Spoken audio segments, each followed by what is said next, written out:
legislation. Senator Ludlam. Thank you very much, Madam Acting Deputy President. I rise to add my remarks to those of my West Australian colleague, Senator Rachel Siewert.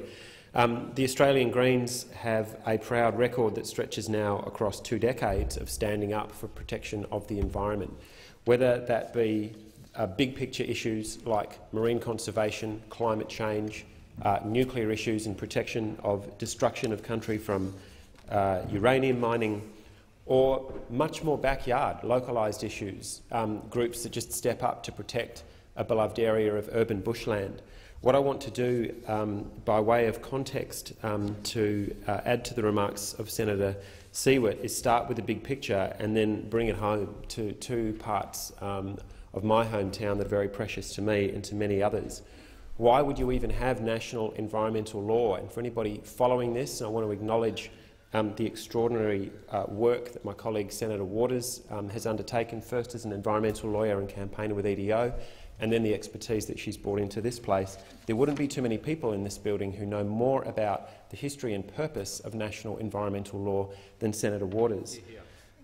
But the reason, and looking at this sort of 20 or 30-year arc where we finally had an agreement actually unfolding out of the historic events on the Franklin River, going back many, many years now, that there were some issues for which the Commonwealth of Australia would need to take responsibility. The head of power that this law was brought into being on is around our international obligations to uphold treaties on issues like climate change, or protect World Heritage areas, or protect Ramsar sites for migratory birds.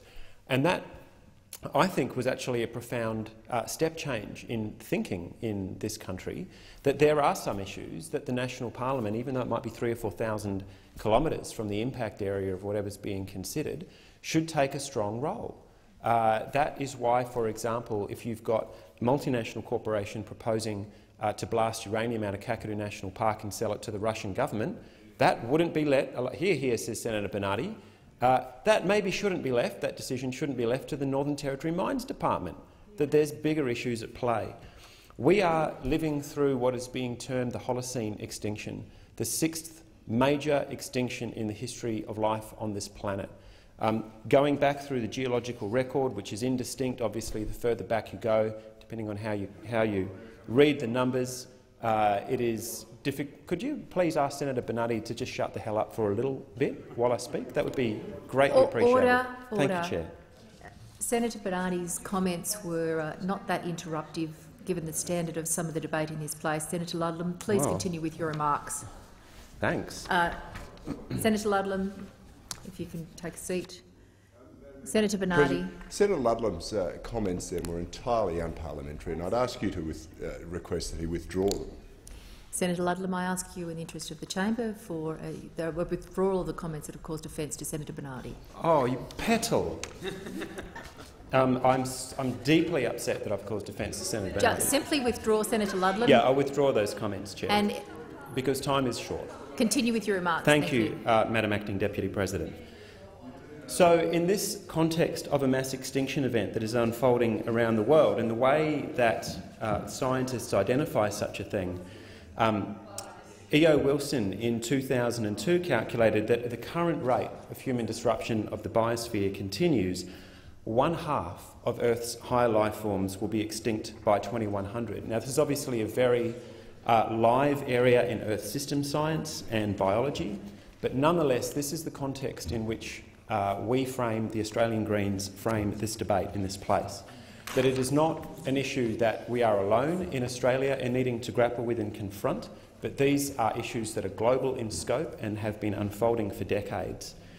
Now, in my own hometown of Western Australia, we live within what is called the Southwest Botanic Province, and it's one of only 25 biodiversity hotspots in the world.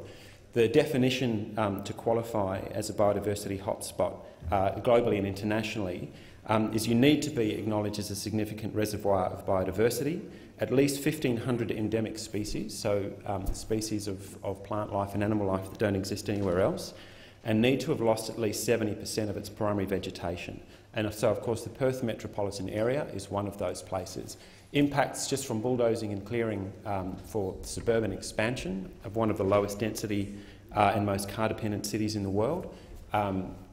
Agriculture, water drawdown, climate change, changing coastal dynamics resulting from construction on the coastline, damage from eutrophication in the Swan River from various chemicals that have been poured in at the top of the catchment.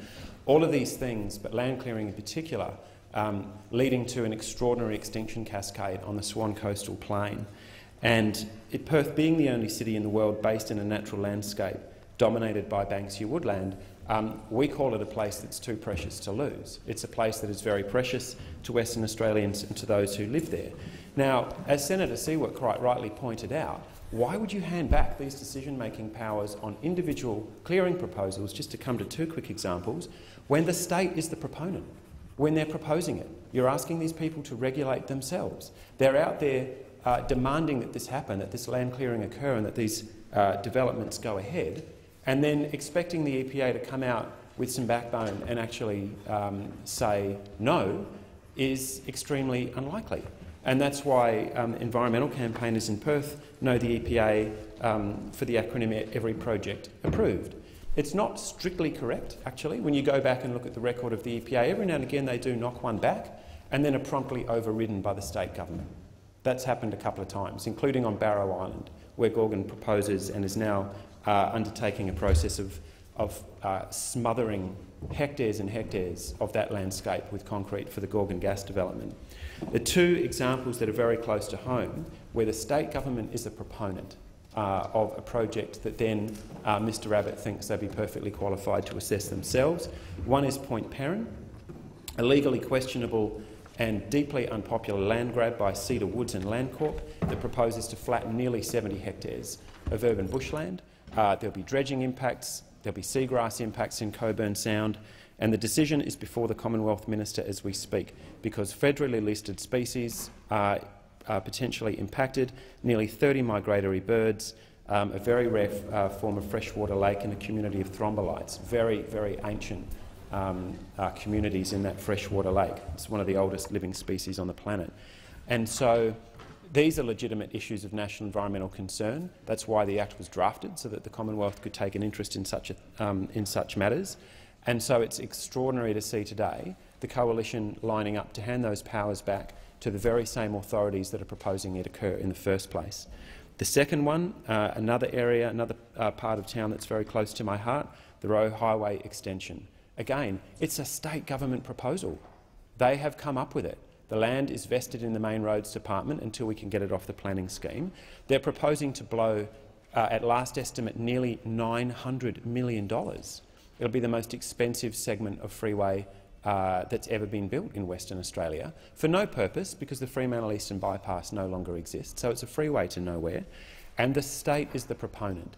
So I look forward to putting this legislation to a vote and to maybe serving another one back up to the Abbott government. It's a bad idea that should not be passed into law, and in the hopes that we will prevail, to acknowledge all of those in Western Australia who stand up for our precious environment, whether it be those communities at Point Perrin and the Beelia wetlands who are stepping up to protect it, or those in the southwest protecting the magnificent tall forests of the southwest, those who stood at Camp Walmerdan at James Price Point, and those who are fighting to protect Western Australia from its first commercial uranium mine.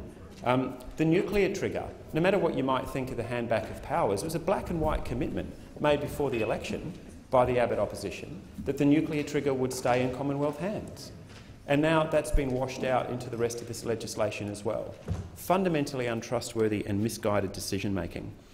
If it's communities in the Midwest or the Kimberley standing up against fracking, or the neighbourhood groups who simply want to protect their area of urban bushland from the bulldozers, the Greens are in here to represent you today and stand with those in the Labor Party and on the crossbench who do not want to see this reckless so-called handback of powers to the state governments that have shown themselves year after year to be unable to protect the environment that we depend upon.